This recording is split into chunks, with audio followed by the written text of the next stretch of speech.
അവർക്ക് അള്ളാഹു അവരെ ബുദ്ധിമുട്ടിലാക്കരുത്. അള്ളാഹു റഹ്മത്ത് ചെയ്യണം, ബർക്കത്ത് ചെയ്യണം. അവർക്ക് ഇടങ്ങേറ് മുസീബത്ത് ഉണ്ടായത് നല്ല റാഹത്തിൽ അവർ മരിച്ചു പോകണം.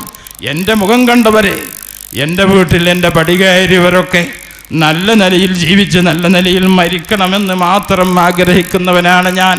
അത് നിങ്ങളൊന്നും പറയേണ്ട ആവശ്യമില്ല, മനസ്സിലായില്ലേ? അപ്പോൾ നിങ്ങൾ നന്നാവണം എന്നുള്ളൊരു ഉദ്ദേശം മാത്രമുള്ളൊരു മനുഷ്യനാണ്. അത്ര നിങ്ങളെ കാര്യത്തിൽ ചിന്തിക്കുന്ന ആളാണ്. ഇത് ബഹുമാനപ്പെട്ട നബിയുനാ റസൂലുള്ളാഹി അഷ്റഫുൽ ഖൽഖ് സല്ലല്ലാഹു അലൈഹി വസല്ലം തങ്ങളുടെ പാരമ്പര്യമാണ്.